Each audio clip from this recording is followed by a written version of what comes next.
শ্রীরাম।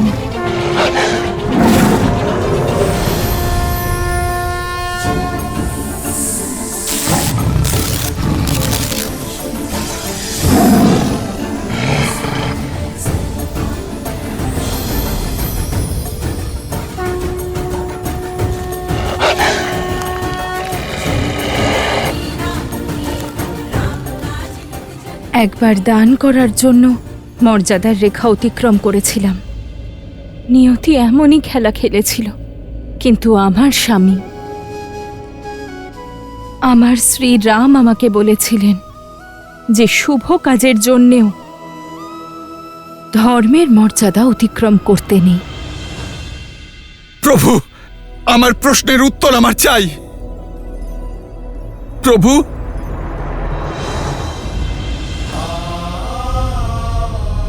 হনুমান,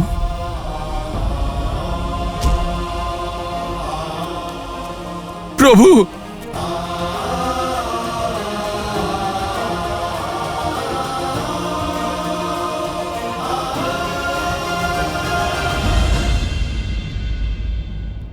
প্রভু, এমন নয় যে আপনি মাতা সীতার যন্ত্রণা অনুভব করছেন না।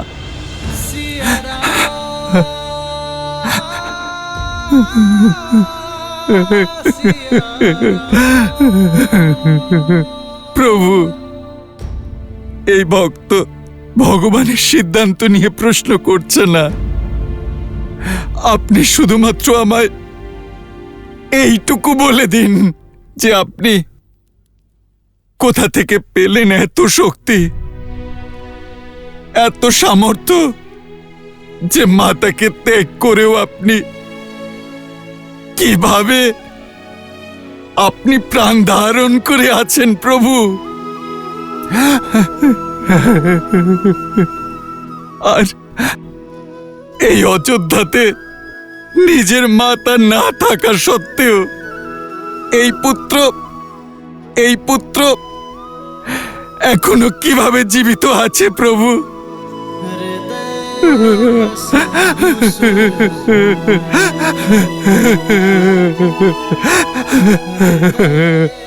প্রভু,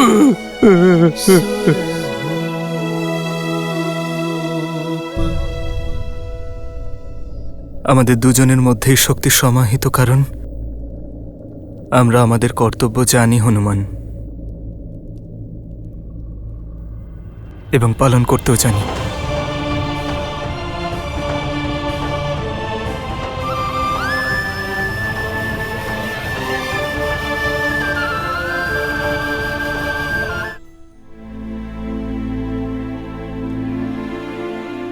প্রভু, আপনি কোন কর্তব্যের কথা বলছেন?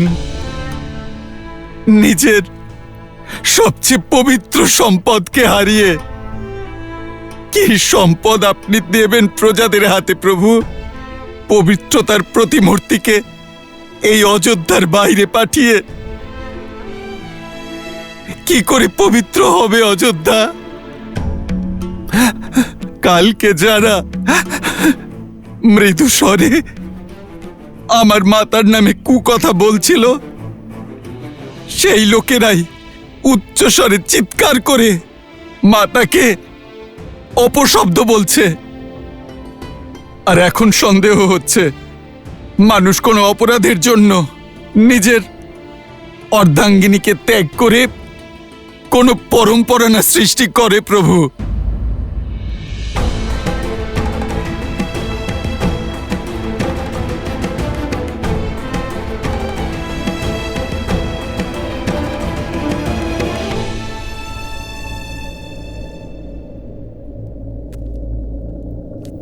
কাল সূর্যোদয় পর্যন্ত ধৈর্য ধরো হনুমান।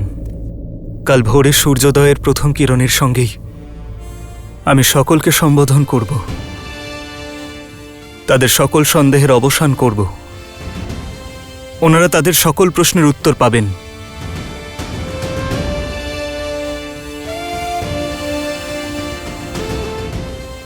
কাল ভোরে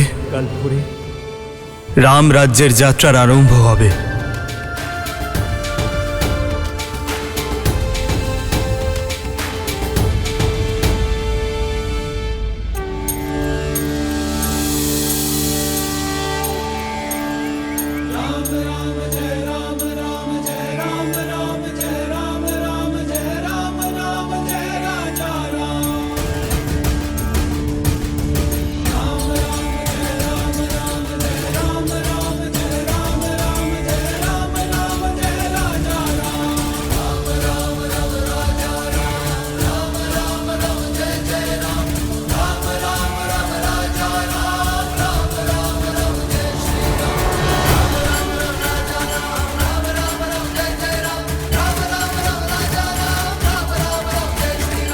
আমি তো এটাই বুঝতে পারছি না মহারাজ কেন আমাদের ডেকেছেন।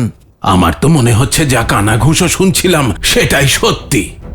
মহারানী সীতাকে ত্যাগ করেছেন মহারাজ, সেটা জানাতেই আমাদের ডেকেছেন।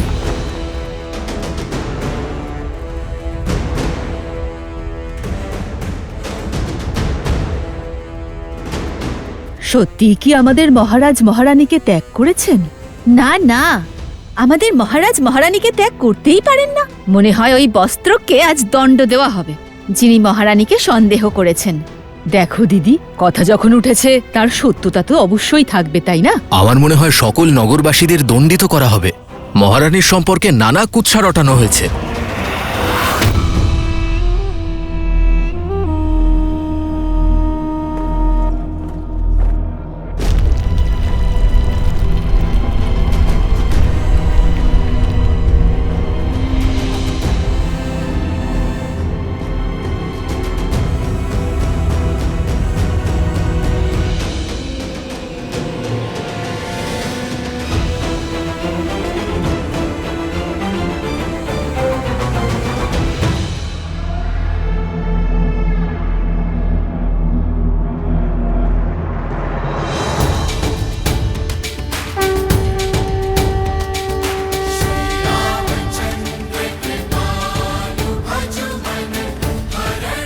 সীতাপতি রামচন্দ্রে, সীতাপতি রামচন্দ্রে, সীতাপতি রামচন্দ্রে, সীতাপতি রামচন্দ্রে। দেখা যাক রাম কিভাবে আত্মপক্ষ সমর্থন করে। কিস্তি দিয়েছি, এবার মা তো দেব, সীতাকে তো পাবে না। শ্রীরাম,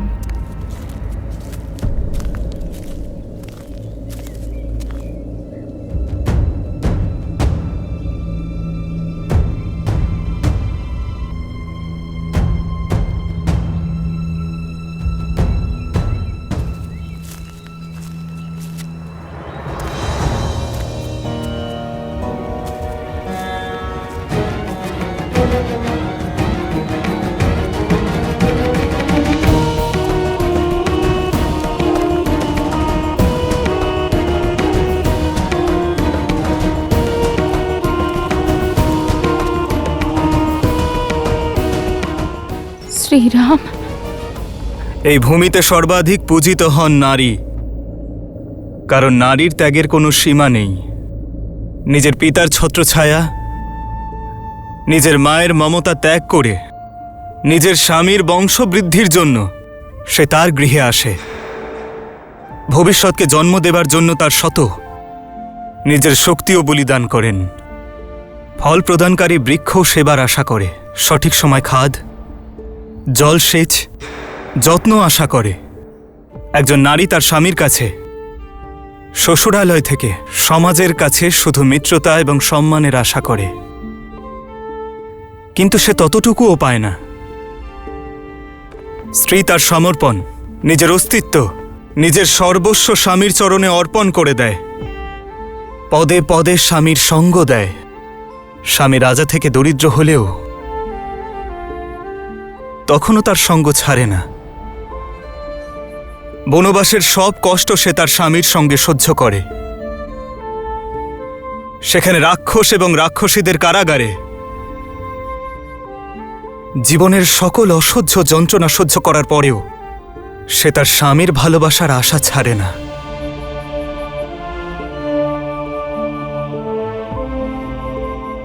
আমার প্রিয় প্রজাগণ, নারীকে মিথ্যে লাঞ্ছিত করার পর তার পবিত্রতা ক্ষীণ হয়ে যায় না, তার ত্যাগের পরাজয় হয় না। পরাজয় তো সেই স্বামীর হয় যে স্বামী তার স্ত্রীর ত্যাগকে সমুচিত স্থান দিতে পারে না।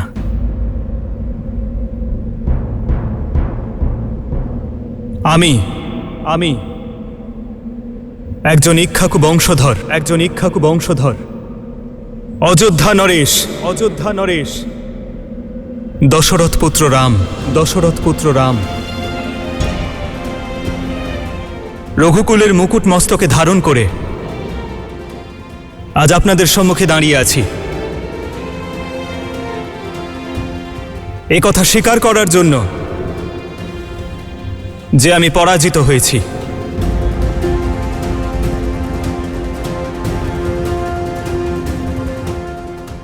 আমার সীতাকে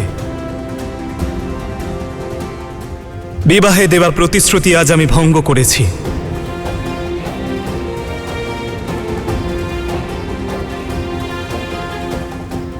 রাবণের প্রদেশে গিয়ে আমার শৌর্য দেখিয়ে আমি সীতাকে রক্ষা করেছিলাম, কিন্তু আমারই অযোধ্যায় ছড়িয়ে পড়া কুবিচারের দানবের হাত থেকে, সন্দেহের চক্রব্যূহ থেকে আমার প্রিয় স্ত্রীকে রক্ষা করতে পারিনি।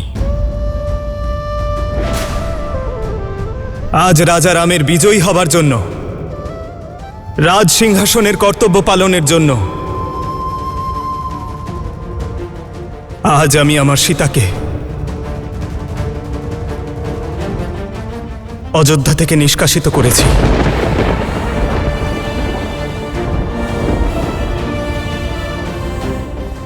কিন্তু এর অর্থ এই নয়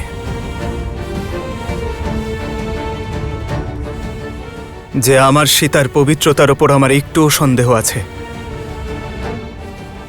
আমার শরীরের প্রতিটি কোষ বলে যে আমার সীতা অগ্নির মতোই পবিত্র।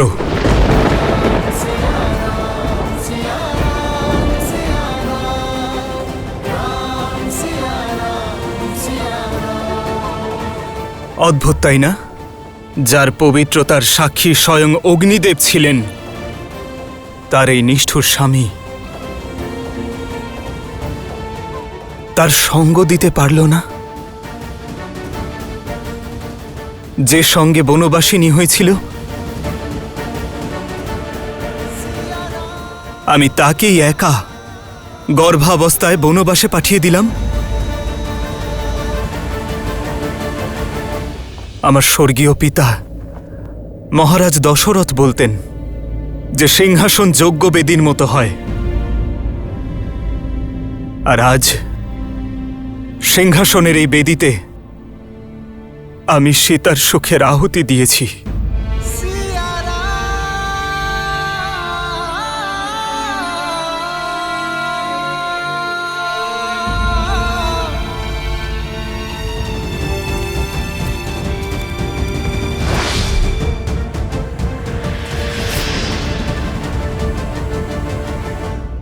আপনারা কারা? এই মর্যাদার রেখা অতিক্রম করলেন কি করে?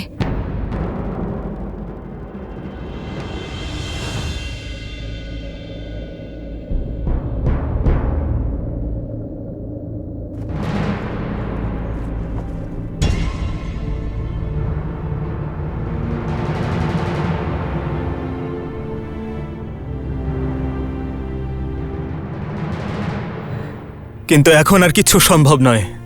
ধনুক থেকে বাণ নিক্ষেপ হয়েছে। এই ধুলো দেখতে পাচ্ছেন? ধুলো এক মুহূর্তে উড়ে যাবে, বাতাবরণে মিশে যাবে, আপনাদের নিঃশ্বাসে মিশে যাবে। কিন্তু এই ধুলোর প্রতিটি কণাকে আর কেউ একত্রিত করতে পারবে না।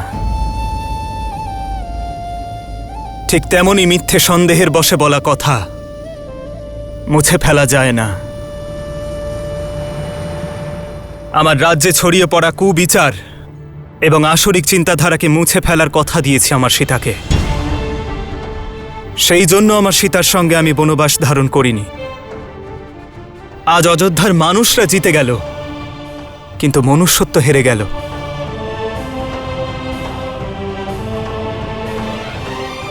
আর সেই শোকে এই প্রাসাদ, এই নগরী আমার কাছে বনবাস।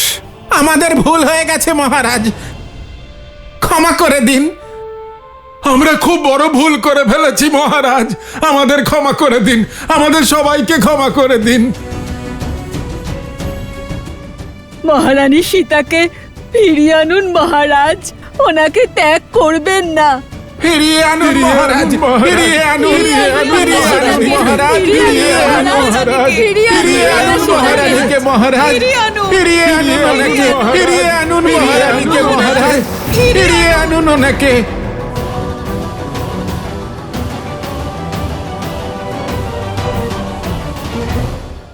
আজ আপনারা সকলেই নিশ্চিত করুন যে ভবিষ্যতে সন্দেহ এবং কুবিচারের উপর নির্ভর করে কোনো প্রমাণ ছাড়া কখনো যেন কাউকে কোনো কষ্ট না ভোগ করতে হয়। আমার সীতার বলিদানের পুণ্য আমার প্রজারা যেন পায়, কেবল এটুকুই প্রার্থনা এই রাজা রাম ঈশ্বরের কাছে করেন। পুষ্কলাবতী শহর স্থাপন করেছিলেন ভরতপুত্র পুষ্কল। বর্তমানে এটি পাকিস্তানের রাওয়ালপিন্ডিতে অবস্থিত।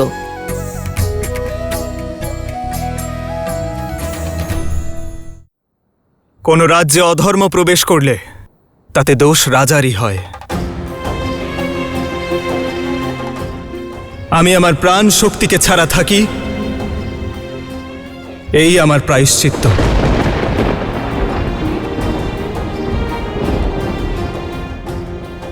এ কাজ করে আমি অযোধ্যার প্রজাদের ওপর কোনো উপকার করছি না, বরং এটাই রাজধর্ম। আপনারা কেবল এই কথা মনে রাখবেন যে খারাপ চিন্তাভাবনার ঔষধ শব্দে নয়, আচরণে থাকে। তাই আপনাদের রাজা তথা আপনাদের রানী নিজেদের আচরণ দ্বারা তার প্রমাণ দেবার সিদ্ধান্ত নিয়েছেন। যে ধুলো ছড়িয়ে গেছে তার কণা আর একত্রিত করা সম্ভব নয়, কিন্তু ভবিষ্যতে সেই ধুলো যেন আর না ওড়ে তার প্রচেষ্টা অবশ্যই করা যেতে পারে। ভুল শুধরানো যেতে পারে, কিন্তু পাপ নয়। পাপ থেকে কেবল শিক্ষা নেওয়া যায়। আপনাদের হৃদয়ে যে সন্দেহ প্রবেশ করেছে এখনই তা ত্যাগ করুন। হৃদয়ে বসবাসকারী অধর্মকে ত্যাগ করুন। যদি মহারানীর বলিদানের প্রায়শ্চিত্ত করতে চান তাহলে সমগ্র অযোধ্যা রাজ্যে জ্ঞান এবং মর্যাদার বিস্তার করুন।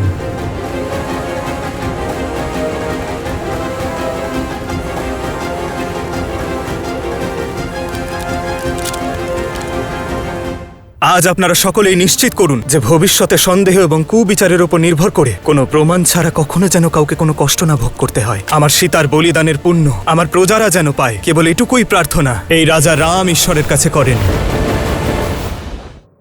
আজ আপনারা সকলেই নিশ্চিত করুন যে ভবিষ্যতে সন্দেহ এবং কুবিচারের উপর নির্ভর করে কোনো প্রমাণ ছাড়া কখনো যেন কাউকে কোনো কষ্ট না ভোগ করতে হয়। আপনজনদের জন্য যেন বিরহ যন্ত্রণা ভোগ করতে না হয়। আমার সীতার বলিদানের এই প্রায়শ্চিত্ত হবে। আপনাদের মহারাজকে বিজয়ী করার এই হবে পথ। আমার সীতার বলিদানের পুণ্য আমার অযোধ্যা আমার প্রজারা যেন পায়,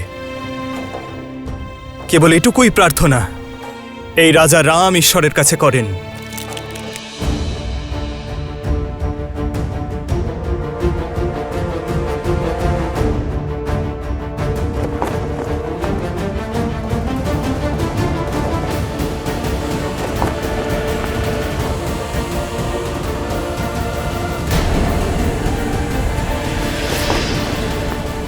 দাদা,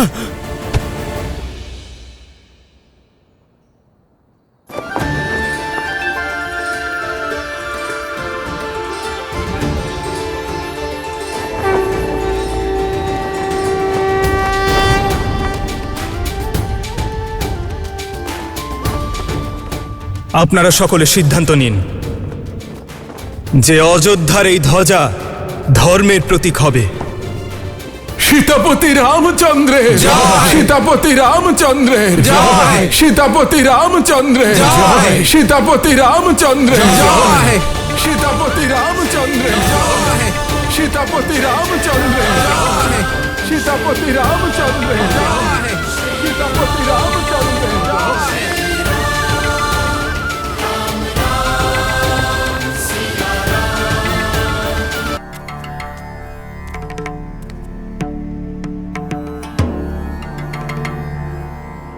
গণেশ পুত্র, তোমার মনে যেই আশঙ্কাই থাকুক তুমি আমায় বলতে পারো। পিতা, যদি প্রজাদের সামনে এত বড় ত্যাগ করারই ছিল তাহলে আগে কেন করেননি? মাতা সীতাকে কেন পরিত্যাগ করলেন? এই সংসার এমনই পুত্র, বলিদানের পূর্বে দেওয়া পরামর্শ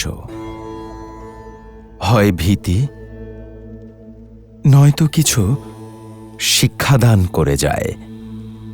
আর এই বলিদান শ্রীরামকে বলিদানের সর্বোচ্চ শিখরে পৌঁছে দিয়েছে। শুধু তাই নয়, অযোধ্যাবাসীদের এই শিক্ষাও দিয়েছে যে এই ধরনের অভিযোগ আসলে মনের রোগ, আর তার প্রবেশ অযোধ্যা হোক কিংবা কারো মন, দুই স্থানেই তা নিষিদ্ধ হওয়া উচিত। আজ যদি শ্রীরাম এই বলিদান না দিতেন পুত্র, তাহলে কেউই তার কথা বিশ্বাস করতেন না। এখান থেকে আমরা এই শিক্ষা পাই পুত্র, যে এমন বলিদান তা কোনো রাজাই হোক কিংবা সাধারণ ব্যক্তি, তার ব্যক্তিত্বের বিকাশ এবং সমাজে তার প্রতি বিশ্বাসের আধার হয়ে ওঠে।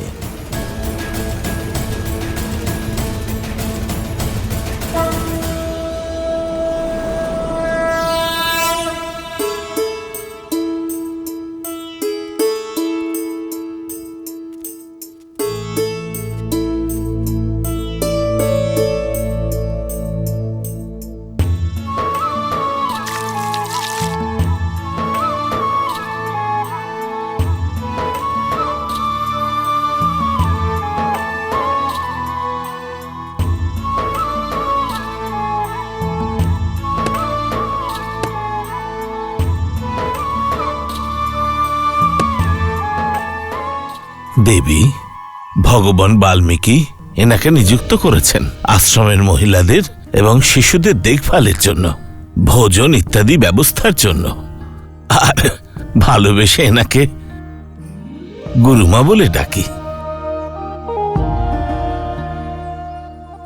এই দেবী বনে একলা ছিলেন গুরুমা। ভগবান বাল্মীকির আদেশে আমি ওনাকে নিয়ে এসেছি। কৃপা করে আপনি ওনাকে ওনার কুটিরে পৌঁছে দেবেন। স্বাগত এই পবিত্র স্থানে।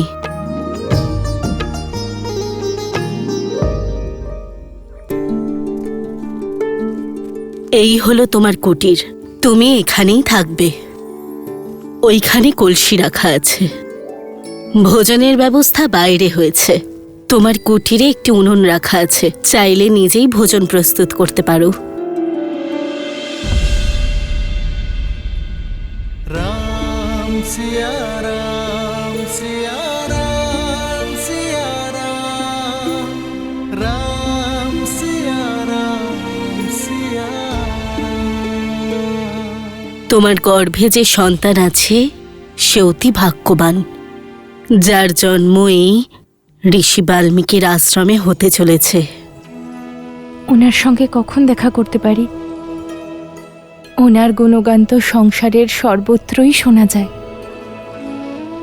আর আজ ওনার আশ্রমে আশ্রয় পেয়ে আমি ধন্য হয়ে গেছি। ওনার আশীর্বাদ পাওয়ার সৌভাগ্য কখন হবে আমার? শীঘ্রই তোমার এই ইচ্ছে পূরণ হবে। ভগবান তার মন্দিরে ধ্যান করছেন। স্নানের পর তোমাকে ওনার দর্শন করাতে নিয়ে যাব।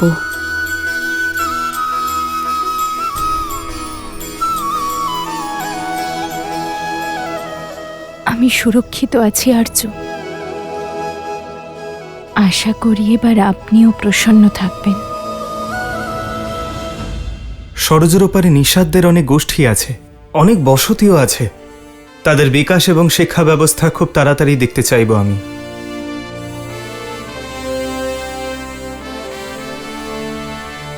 অযোধ্যা নরেশের জয় হোক।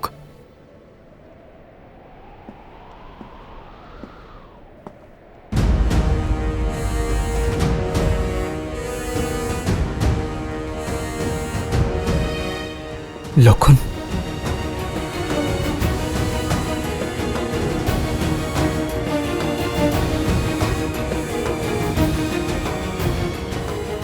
সেনাপতি লক্ষণ, মহারাজ রামের আদেশ অনুসারে মহারানী সীতাকে, অর্থাৎ আমার বৌঠানকে, বনে অনেক দূরে রেখে ফিরে এসেছে। ওনাকে বনের মধ্যে এতটা দূরে রেখে এসেছি যেখানে অযোধ্যার কেউ। থামো। আমাকে সংকেত দিও না যে তুমি সীতাকে কোথায় ছেড়ে এসেছো।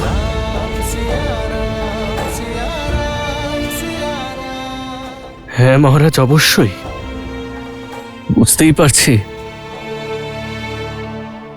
আসরিক মায়া অযোধ্যার প্রজাদের সাথে সাথে মহারাজের উপরেও তার প্রভাব ফেলেছে।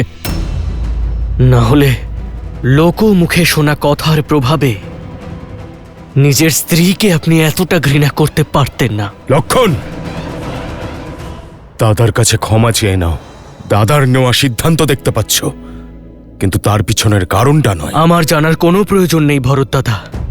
যেভাবে খণ্ডিত মূর্তি পুজো করা হয় না, অসম্পূর্ণ বেদে ধর্মের বাস হয় না, ঠিক সেইভাবে যে শ্রীরামের বাঁ দিকে আমার বৌঠান দাঁড়িয়ে নেই, তিনি অযোধ্যার রাজা রাম অবশ্যই হতে পারেন, কিন্তু উনি লক্ষণের দাদা।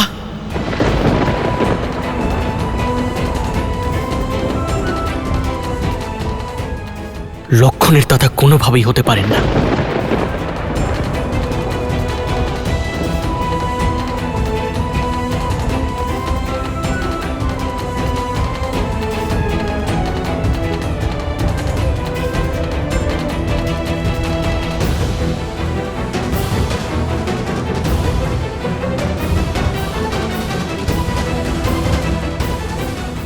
লক্ষণ, দাঁড়াও ভরত।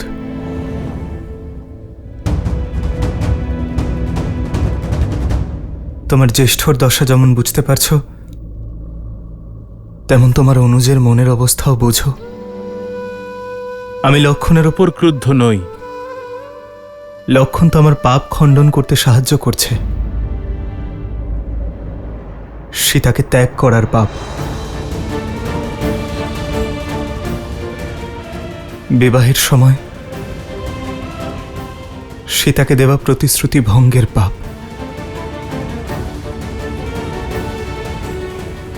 ভরত, লক্ষণ যেদিন আমাকে ক্ষমা করে দেবে, সেদিন আমি সকল পাপ থেকে মুক্তি পাব। দাদা,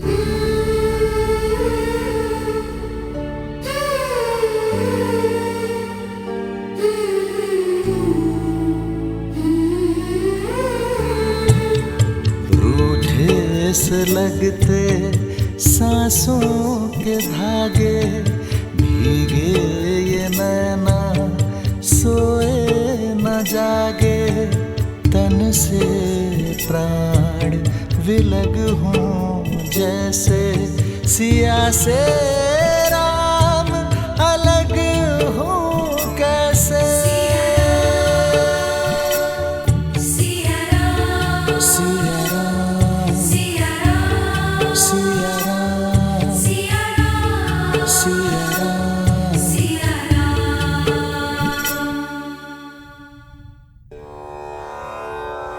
এই উপহার আশ্রমবাসীদের জন্য সবার মধ্যে বিতরণ করে দেবেন। আশ্রমবাসীদের পক্ষ থেকে ধন্যবাদ দেবী।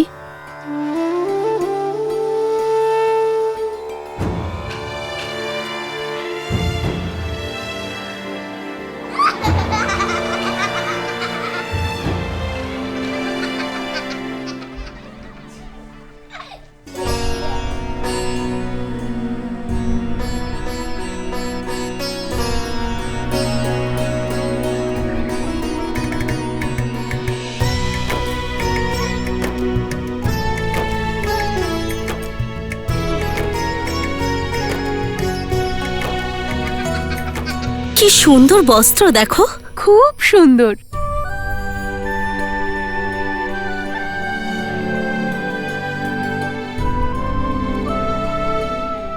দেবী, আপনার দেওয়া বস্ত্র দেখলাম আমরা, খুবই সুন্দর।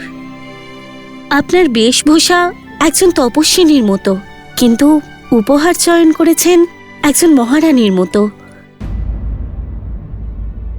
কোথা থেকে এনেছেন এগুলো? আর আপনার নাম কি? আরে, অতিথিকে একটু বিশ্রাম করতে দাও। আসা মাত্রই প্রশ্ন করতে শুরু করে দিয়েছ। ভগবান বাল্মীকির সঙ্গে দেখা করার সময় হয়ে গেছে। ধন্যবাদ।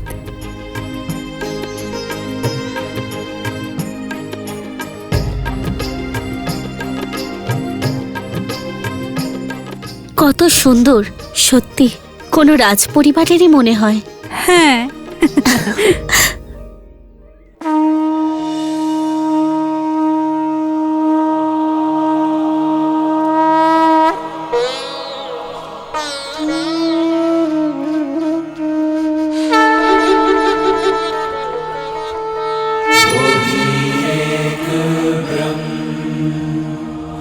अजर अमर अनडोल निश्चल पुरुषोत्तम सर्वपूर्णम श्री गुरु वाल्मीक भगवान जी। প্রণাম। সৌভাগ্যবতী আমি যে আপনার পবিত্র সান্নিধ্যে আমি আশ্রয় পেয়েছি। রঘুবংশ আপনার এই উপকারের জন্য আপনার কাছে চিরকৃতজ্ঞ থাকবে। এই আশ্রম তোমার প্রতীক্ষাতেই ছিল, জানো কি? এই আশ্রম তোমার আশ্রয়স্থল নয়, তোমার গৃহ এটা। ধন্যবাদ। আমার এক অনুরোধ আছে। নির্ভয়ে বলো। আপনি তো অন্তর্যামী, সর্বজ্ঞানী। আপনি আমাকে চিনেছেন, কিন্তু আমি চাই না যেখানে কেউ আমাকে চিনুক, যেখানে কেউ আমাকে চিনুক।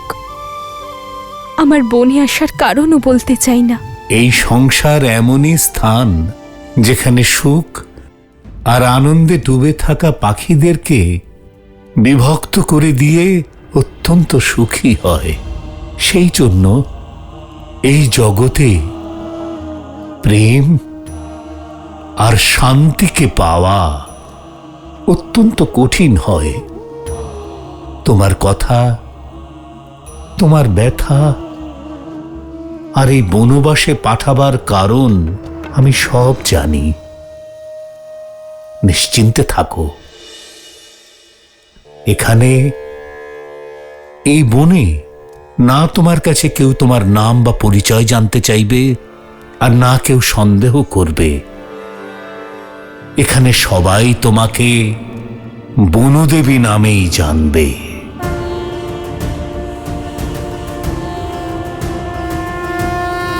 এই আশ্রমে শান্তিতে থাকো, আর তোমার পুত্রেরা জন্মের পরে। পুত্রেরা? হ্যাঁ সীতা, একজন নয়, দুজন সূর্যবংশে জন্ম নেবে তোমার গর্ভ থেকে। আর এই আশ্রমে ধর্মের জ্ঞান প্রাপ্ত করবে।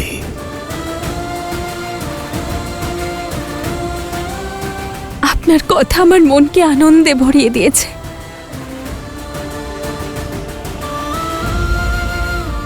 কিন্তু একটা প্রশ্ন আছে যা আমার মনকে বিচলিত করে তুলেছে। যদি সেই বিষয়ে কিছু বলেন তাহলে। বলো মা, নির্ভয়ে বলো।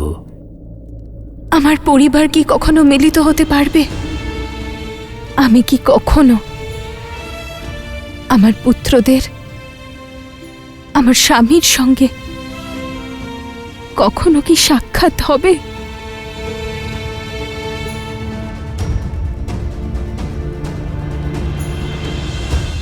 প্রভু মিলনের সময় জানতে পারলে ভক্তি ক্ষয় হয়ে যায় মা, আর মিলনের সময় জানতে পারলে মিলনে আনন্দ কোথায়? সেই জন্যই নিয়তির লেখা সময়ের আগে জানতে পারা বা জানবার চেষ্টা করা ব্যর্থ মা। তবুও তোমার মনের শান্তির জন্য আমি এটা নিশ্চয়ই বলবো যে অযোধ্যার রাজ সিংহাসনে তোমার পুত্রদের রাজ্যাভিষেক অবশ্যই হবে।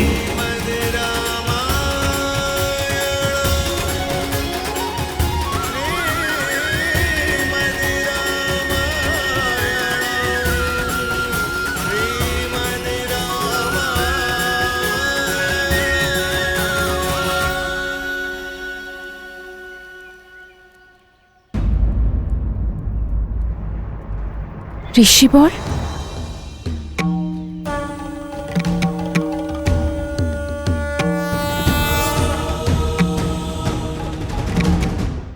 আবার অযোধ্যার প্রিয় পাত্র হয়ে উঠল আমিও, সহস্রমুখ রাবণ। তাহলে এই পরিস্থিতিতে যুদ্ধ করার জন্য তোমার কাছে কি পরিকল্পনা আছে ভ্রাতা? যা সীতার কাছে গিয়ে পূরণ হবে।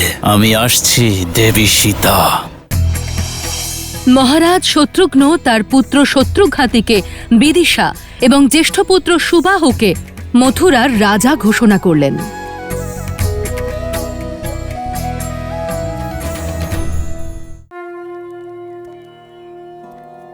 প্রণিপাত ঋষিবর। সৌভাগ্যবতী ভব মহারানী সীতা।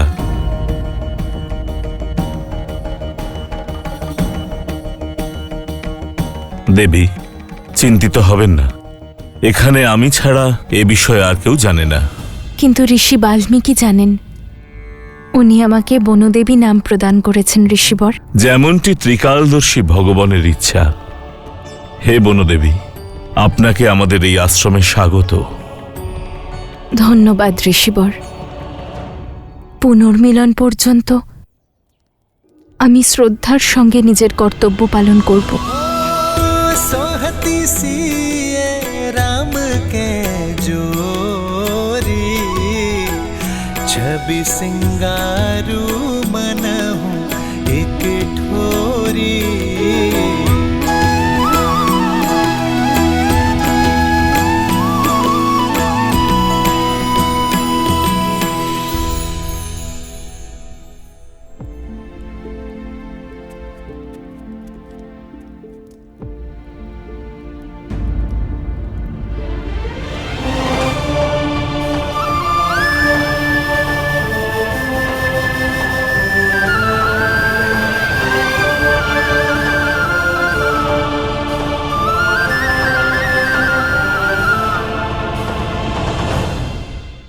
আবার অযোধ্যার প্রিয় পাত্র হয়ে উঠল আমিও, সহস্রমুখ রাবণ। তাহলে এই পরিস্থিতিতে যুদ্ধ করার জন্য তোমার কাছে কি পরিকল্পনা আছে ভ্রাতা?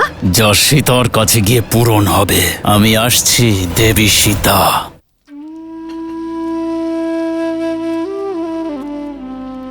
জানি রাম যে তুমি সাত্ত্বিক জীবনযাপনের সিদ্ধান্ত নিয়েছ, আর রাজকীয় ভোজন স্পর্শও করবে না।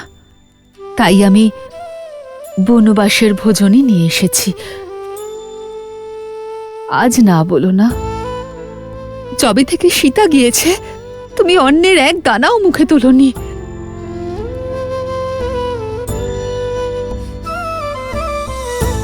বিষয় ভোজনের প্রকারভেদের নয় মা,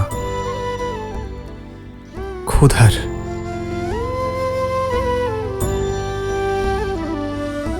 আমার ক্ষুধা নেই।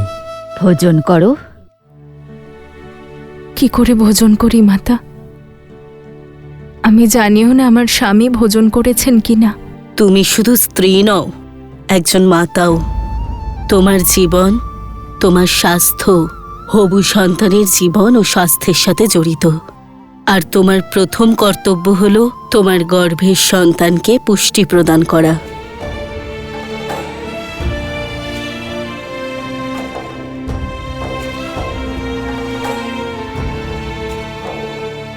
যে যন্ত্রণা আপনি পাচ্ছেন, আপনি নিশ্চয়ই ভোজন করেননি এখনো আর্য।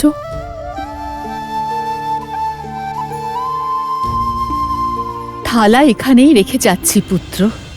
আমি জানি যে সীতার চিন্তায় আমাদের সকলের ক্ষুধা তৃষ্ণা সব চলে গিয়েছে, কিন্তু নিজের জন্য না হলেও সীতার জন্য খেয়ে নিও। কারণ এটুকু বিশ্বাস তো আছে সীতার পতিব্রতা ধর্মের উপর, যে যতক্ষণ তুমি ভোজন না করবে ততক্ষণ ও অভুক্ত থাকবে। जन्म जन्म का है ये संगम, राम रतन सीता वैभव धन। एक है पौरुष एक समर्पण, एक है रूप तो दूजा। গুরুমায়ের কথাও তো সত্যি, অযোধ্যার ভবিষ্যতের কথাও তো ভাবতে হবে আর্য। राम सिया राम सिया राम सिया राम, राम सिया राम सिया না, আপনার পূর্বে ভোজন করতে পারবো না আর্য।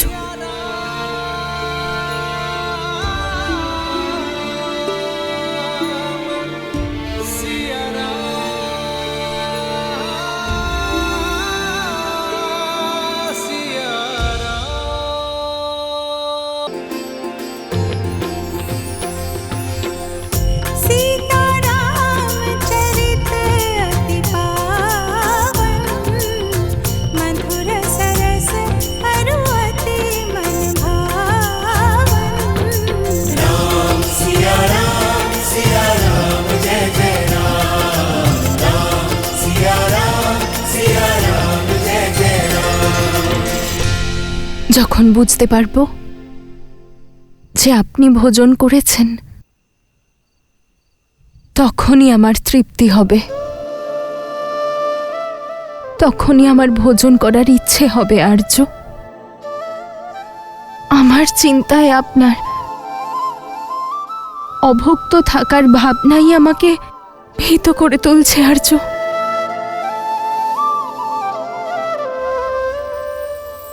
শ্রীরাম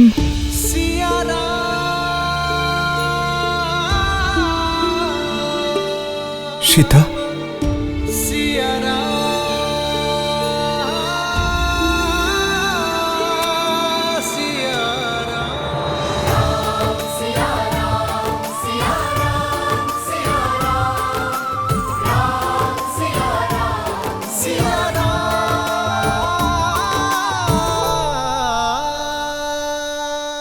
কতক্ষণ অভুক্ত থাকবেন আর্য?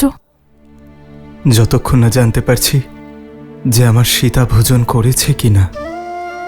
কখনো আপনার পূর্বে ভোজন করেছি আমি? আর্য, যখন স্বামী স্ত্রীর মধ্যে প্রকৃত ভালোবাসা থাকে তখন তারা একে অপরের প্রতিবিম্ব হয়ে ওঠে। একে অপরের থেকে দূরে থেকেও একে অপরের থেকে পৃথক হতে পারে না। একজনের কষ্ট অপরজন অনুভব করে, একজনের যন্ত্রণা অপরজনকে বিচলিত করে তোলে। আর্য, যদি আপনি সুখে না থাকেন, জীবিত থাকার উদ্দেশ্য না খোঁজেন, তাহলে আমি সুখের সঙ্গে জীবন কি করে অতিবাহিত করব আর্য? আমার জন্য, আমার গর্ভে বেড়ে ওঠা সন্তানদের জন্য আপনাকে ভালো থাকতেই হবে আর্য। তাই নিজেকে ক্ষমা করে দিন। নিয়তির এই লিখনকে স্বীকার করে নিন আর্য, আর আমাদের বিচ্ছেদকে এক নতুন সৌভাগ্যের সূচনা মনে করে এগিয়ে চলুন। এই মস্তিষ্ক তোমার বলা সব কথা মানছে সীতা, কিন্তু এই মনের কি করব? যেভাবে আমি আমার সন্তানদের স্বাস্থ্য, ওদের সুখ নিয়ে ভাবছি, সেভাবেই আপনি আপনার সন্তান অযোধ্যার প্রজাদের বিষয়ে ভাবুন আর্য। আপনি অভুক্ত থাকলে ওরা ভালো থাকবে না আর্য। कैसे करे भाव राम सिया राम सिया राम सिया राम।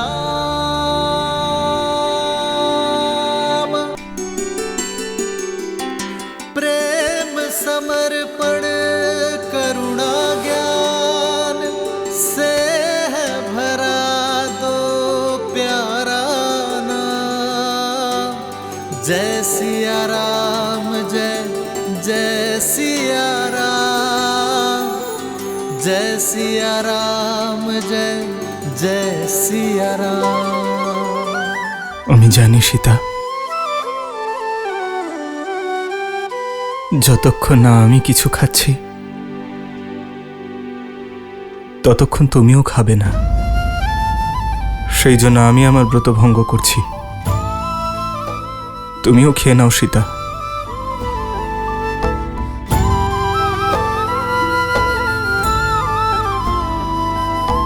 राम सिया राम जय जय राम, राम सिया राम जय जय राम। जन्म जन्म का है ये संगम, राम रतन सीता वैभव धन। মনে হচ্ছে আপনি ভোজন গ্রহণ করেছেন আর্য। এবার আমিও ভোজন গ্রহণ করতে পারি। है पौरुष एक समर्पण, एक है रूप तो दूजा दर्पण। राम है लोचन सीता दृष्टि, राम है बादल सीता वृष्टि।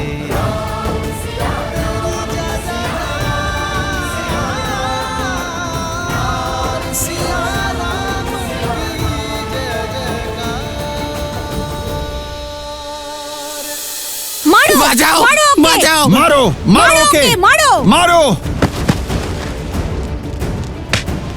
বাঁচাও বাঁচাও মারো, বাঁচাও মারো ওকে, বাঁচাও মারো ওকে, বাঁচাও মারো! বাঁচান বাঁচান বাঁচান বাঁচান, আমাকে ক্ষমা করে দিন, আমার ভুল হয়ে গেছে। ক্ষমা করুন মহারাজ, ক্ষমা করুন, ক্ষমা করুন মহারাজ, ক্ষমা করুন। যবে থেকে আপনি মহারানীকে পরিত্যাগ করেছেন তবে থেকে আমার স্বামী আত্মগ্লানিতে দগ্ধে দগ্ধে শেষ হয়ে যাচ্ছে। মহারাজ, আমি ওনাকে ক্ষমা করে দিয়েছি মহারাজ। উনি আপনার কাছে ক্ষমা চাইতে চান মহারাজ, কিন্তু আপনার সম্মুখীন হওয়ার সাহস নেই ওনার মধ্যে। সেই জন্যই উনি আপনার কাছে ক্ষমা চাইতে আসতে পারেননি মহারাজ। যতদিন না আপনি ওনাকে ক্ষমা করছেন ততদিন এই অযোধ্যাবাসী ওনাকে ক্ষমা করতে পারবে না মহারাজ। আপনি ক্ষমা করে দিন মহারাজ। দেখুন এনার কি অবস্থা করেছিল সকলে মিলে মহারাজ। আমাকে ক্ষমা করে দিন, মহারাজ। আমাকে ক্ষমা করে দিন মহারাজ। আমি আর কখনো এরকম করব না মহারাজ।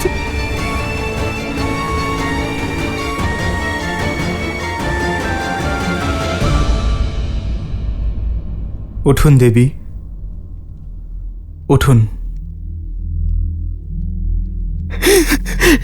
এই নগরবাসীদের কোনো দোষ নেই, এনারা কোনো দোষ করেননি। আমি জানি মহারাজ, আমি এটারই যোগ্য। আমায় ক্ষমা করে দিন মহারাজ। আমার মতিভ্রম হয়েছিল মহারাজ, আমায় ক্ষমা করে দিন প্রভু, আমায় ক্ষমা করে দিন। আমি তোমাকে ক্ষমা করছি বস্ত্রক, কিন্তু ক্ষমার সঙ্গে সঙ্গে একটি দায়িত্বও আছে। আমি তোমাকে একটি দায়িত্ব দিচ্ছি যে তুমি কেবল তোমার স্ত্রীকে সসম্মানে তোমার জীবনে সম্মিলিত করবে এবং তোমার রাজ্যকে সুরক্ষা প্রদান করবে। এ বিষয়ে খেয়াল রাখবে কেউ যেন কোনো রকম কুপ্রভাবে প্রভাবিত না হয়।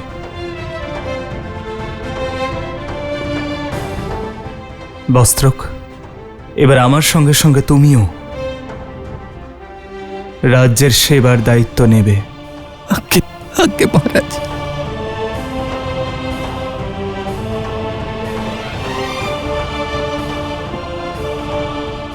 আমি জানি আপনারা সকলেই ব্যাকুল, কিন্তু অরাজকতা কোনো সমস্যার সমাধান নয়। যদি আপনারা কিছু করতেই চান, তবে অযোধ্যায় ধর্ম এবং কর্মের পরিকাঠামো তৈরি করতে সহযোগিতা করুন। এই রাজ্যকে রামরাজ্যে পরিণত করতে সাহায্য করুন। বলুন, আমার অযোধ্যার প্রজারা আমাকে সাহায্য করবে? অবশ্যই সাহায্য করব মহারাজ, অবশ্যই সাহায্য করব মহারাজ। মহারাজ, আমরাও আমাদের পক্ষ থেকে পূর্ণ সহায়তা করব। মহারাজ, আপনাকে অনেক ধন্যবাদ। এবার আমি আর কারোর কথায় ভ্রমিত হব না। আমার মনে আছে, কোন ধূর্ত বৃদ্ধ ব্রাহ্মণের ছদ্মবেশে এসে আমায় ভ্রমিত করে চলে গিয়েছিল।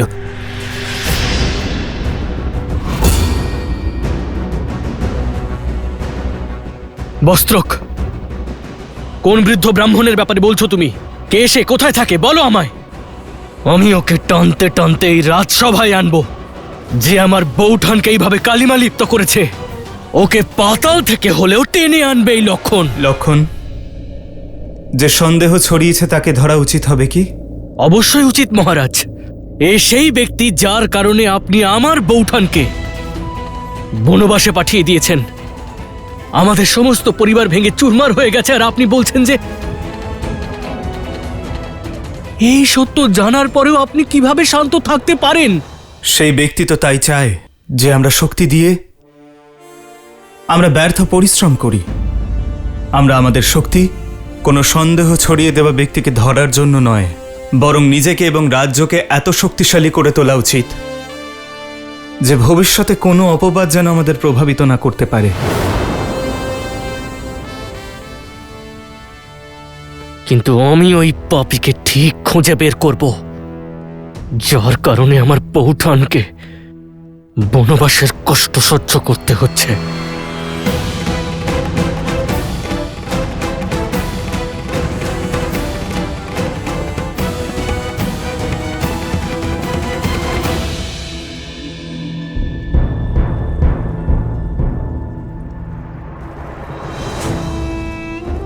উত্তম নয়, অতি উত্তম উত্তর দিয়েছে ওই রাম আমার ছলনার, করুণার ত্যাগের আবরণের আড়ালে এমন ছলনা করেছে যে সবাই ভ্রমিত হয়ে গেল। ত্যাগের দুন্দুভি বাজিয়ে আবার অযোধ্যার প্রিয় পাত্র হয়ে উঠল। অত্যন্ত চতুর এই সূর্যবংশীয়, কিন্তু আমিও সহস্রমুখ রাবণ, প্রত্যেক মায়াবিদ্যার মহারথী। শুধু কথাই বলে যাবে নাকি কিছু কাজও করে দেখাবে? ওখানে ধর্মের স্বরূপ শ্রীরাম রামরাজ্য স্থাপন করছে, অনন্তকাল ধরে পূজিত হওয়ার পথ প্রশস্ত করছে, আর এখানে তুমি এক মুহূর্তের জয়ের উৎসব পালন করছো। মূর্খ, তুমি রাক্ষস, শক্তিশালী কিন্তু বুদ্ধিহীন। পরিস্থিতি গৃহের ভিতরের হোক বা রাজ্যের, যুদ্ধনীতি সর্বদা বর্তমান পরিস্থিতির ভিত্তিতে রচনা করতে হয়। তাহলে এই পরিস্থিতিতে যুদ্ধ করার জন্য তোমার কাছে কি পরিকল্পনা আছে ভ্রাতা? যাত্রা, নিজের মায়া বলে সীতাকে খোঁজার তীর্থযাত্রা। আর তারপর তাকে খুঁজতে হবে যে আমায় ষড়যন্ত্রে সাহায্য করবে, নিজের প্রাণের আহুতি দিয়ে আমার সফলতার সিঁড়ি হবে। কে?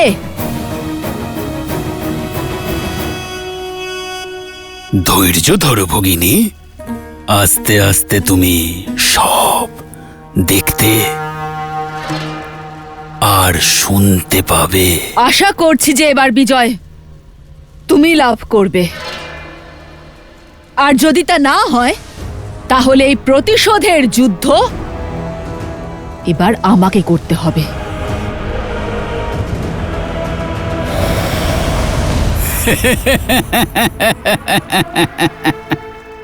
আবেগে আপ্লুত হয়েছে ভগিনী, আবেগে। কিন্তু ভগিনী, যুদ্ধ আবেগের দ্বারা নয়, যুক্তি দিয়ে লড়া হয়, যুক্তির দ্বারা। যাত্রা আরম্ভ হোক। সেই যাত্রা যা সীতার কাছে পৌঁছে পূর্ণ হবে। আমি আসছি দেবী সীতা, আমি আসছি।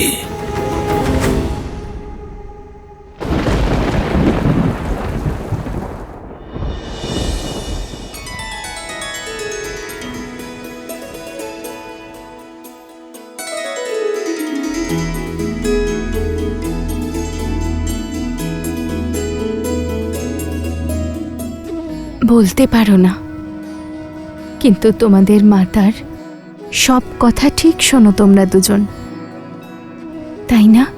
তাহলে চলো,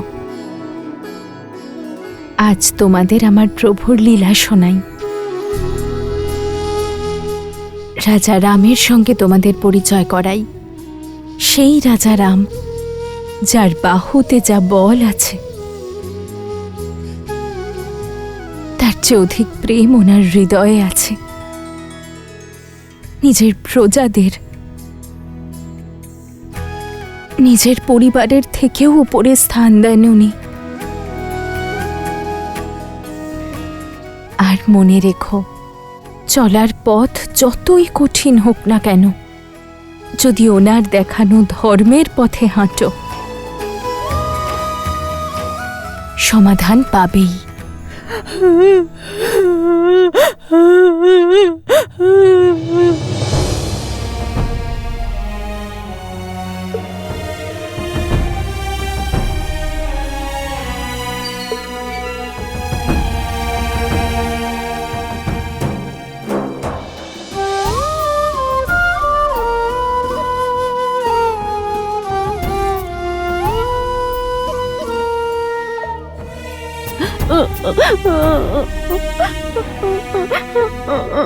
তুমি কাঁদছো কেন?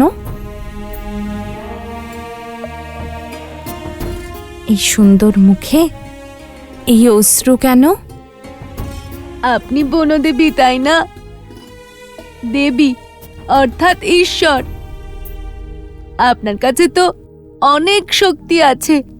আপনি কি আমার মাতাকে এনে দিতে পারবেন?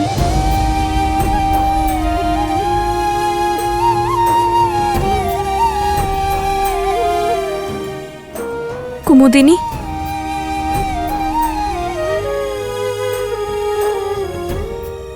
এই বালককে আর ওর মাতার কি হয়েছে?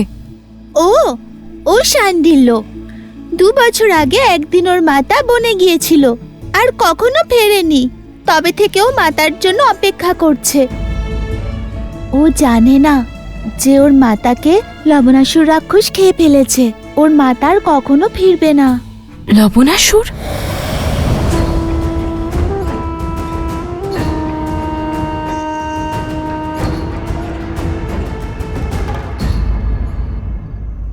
পুত্র অর্জুন, পুত্র পুত্র অর্জুন, তুমি কোথাও যাবে না। তুমি শুনেছো? কোথাও যাবে না তুমি। ক্ষমা করো বোন, আমি নিরুপায়। প্রত্যেক অমাবস্যায় আমাদের গ্রাম থেকে ওই দুষ্ট লবণাসুরকে কাউকে বলি চড়াতেই হয়। এইবার তোমাদের গৃহের পালা। একমাত্র পুত্র আমার, ওর বলিদান কি করে দিয়ে দিই? ওর মৃত্যুতে আমার পুরো বংশ শেষ হয়ে যাবে। প্রভু, কিছু তো করুন। আমি কিচ্ছু করতে পারবো না ভাই, তবু তুমি যখন বলছো আমি চেষ্টা করব। কেউ আছো? এমন কেউ আছো যে এই অর্জুনের পরিবর্তে নিজেকে বলিদান দিতে প্রস্তুত?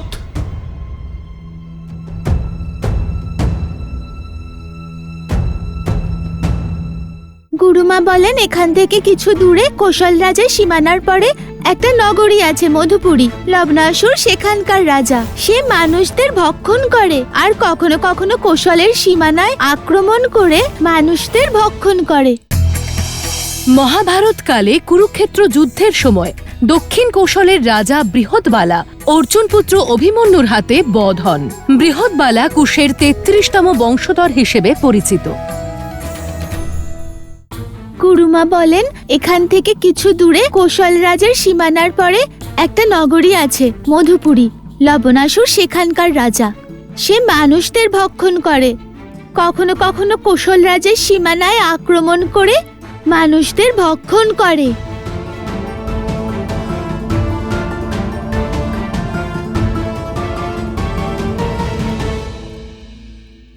আমার একটু সহায়তা করবে? আমি বলেছিলাম না, চলো পুত্র, আর কোনো উপায় নেই। আমি আছি তো।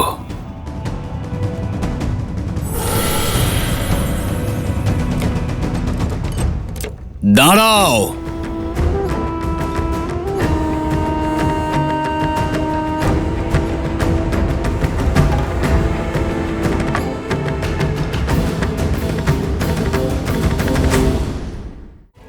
আমাদের সাহায্য করুন, আমাদের গৃহ পুড়ে যাচ্ছে। এসব কি করে হলো গুরুমা? মনে হয় লবণাসুর আক্রমণ করেছে। শ্রীরাম, আমার সীতা ঠিক আছে তো?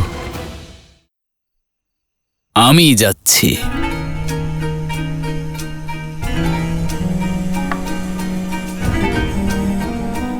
তীর্থ করতে যাচ্ছি, মুক্তি পেতে। উত্তম সুযোগ পাওয়া গেছে। আমার জীবনের প্রতি কোনো মোহ নেই। আমি প্রস্তুত।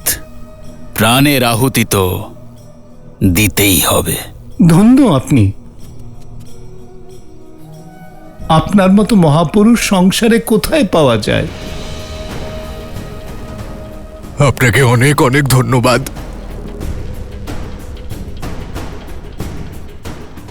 এসো মিত্র।